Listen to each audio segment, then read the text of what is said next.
జయశంకర్ భూపాలపల్లి జిల్లాలో మీ సేవా నిర్వాహకుడు సైబర్ మోసగాడి చేతిలో మోసపోయాడు. ఏఎస్ఐ పేరుతో సైబర్ మోసగాడు ఫోన్ చేసి 90,000 ఆన్లైన్ పేమెంట్ చేయించుకుని నగదు కాజేశాడు. ఈ సంఘటనతో పోలీసులు కూడా ఆశ్చర్యపోయారు. వెంటనే మీ సేవా నిర్వాహకుడు పోలీసులకు ఫిర్యాదు చేయడంతో కేసు నమోదు చేసి విచారణ చేయనున్నట్లు ఎస్ఐ పవన్ వెల్లడించారు.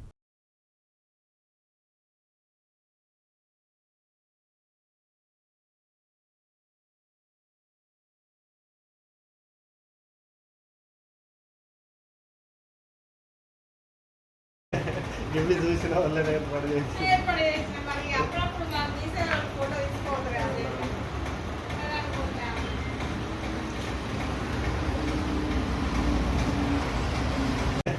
ఇవి చూసిన వాళ్ళనే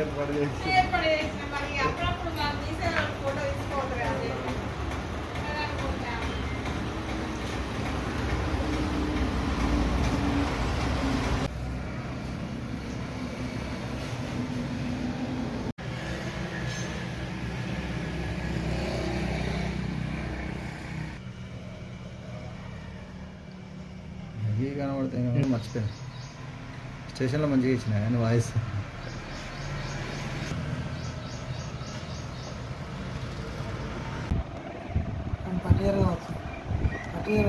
పడతారు కానీ ఇక అంటే రిస్క్.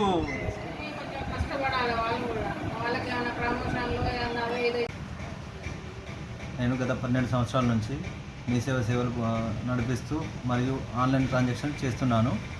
నాకు ఏఎస్ఐ పేరుతో ఫోన్ చేశారు.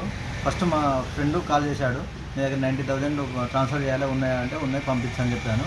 తర్వాత ఆ ఫోన్ కట్ చేయడంతో ఫ్రాడ్ కాల్, నేను ఏఎస్ఐని మాట్లాడుతున్నాను, 90,000 ట్రాన్స్ఫర్ చేయాలి, కానిస్టేబుల్ భార్య ఎమర్జెన్సీ సీరియస్లో ఉంది, హాస్పిటల్ పంపించాలి అంటే సరే పంపించండి సార్, అమౌంట్ పంపించండి సార్, పంపిస్తా అని చెప్పాను. తర్వాత నేను ఇప్పుడు పంపిస్తున్నాను మీరు వేయండి అంటే అది బయట కాల్లో ఎస్పీ గారు కూడా ఉన్నారు, మాట్లాడండి అని అన్నాడు. బాబు డబ్బులు పంపిస్తాను, కొద్దిగా ఎమర్జెన్సీ ఉంది వేయండి అంటే నేను గుడ్డిగా నమ్మి వేశాను డబ్బులు. అది తీరా డబ్బులు వేసాను సార్ అని ఫోన్ చేస్తే స్విచ్ ఆఫ్ వచ్చింది. వెంబడే రియాక్ట్ అయ్యి పోలీస్ స్టేషన్లో ఈ పేరుతో ఎవరైనా ఏఎస్ఐ ఉన్నారంటే ఎవరు లేరన్నారు. అది ఫేక్ కాల్ అని గమనించి 1930కు వెంబడే కాల్ చేశాను. వితిన్ ½ అన్ అవర్లో కాల్ చేశాను కాబట్టి నా అమౌంట్ ఫ్రీజ్ అయినాయి. పోలీస్ స్టేషన్లో కేసు బుక్ చేశాను. నేను మహాదేవ్పూర్ మండల కేంద్రంలో చీర్ల తిరుపతి రెడ్డి అని నేను మీ సేవ నడిపిస్తున్నాను. మహాదేవ్పూర్ మండల ప్రజలకి విజ్ఞప్తి చేయడం ఏమనగా, ఈ సైబర్ క్రైమ్స్ అనేటి పుస్తకాలంలో వాళ్ళు ఫోన్ చేసి ఒక ఏఎస్ఐ ఫోన్ చేస్తున్నారు, పోలీస్ నుంచి ఫోన్ చేస్తున్నారు అని చెప్పగానే మోసపోవాలి. మీ పరిధిలో ఉన్న పోలీస్ స్టేషన్ నుంచి ఎవరైతే పేరు చెప్పి డబ్బులు అడుగుతున్నారో అతను పోలీస్ స్టేషన్లో పనిచేస్తున్నా లేదా ముందు ఒకసారి పోలీస్ స్టేషన్ వెళ్ళి వెరిఫై చేసుకున్న తర్వాత డబ్బులు కొట్టాలా లేదా అని చూడండి. రీసెంట్గా మన మండలంలో చీర్ల తిరుపతి రెడ్డి అని చెప్పి తనకి ఏఎస్ఐ కాల్ చేసి డబ్బులు పంపించమనంటే 90,000 ట్రాన్స్ఫర్ చేశారు. తీరా వచ్చి పోలీస్ స్టేషన్లో చూస్తే అసలు ఏఎస్ఐ అనే క్యాడర్ పోలీస్ స్టేషన్లో లేదు. వెంటనే మా సిబ్బంది 1930కి కాల్ చేసి అతని యొక్క డబ్బులు అనేది అక్కడ హోల్డ్ చేయించాము.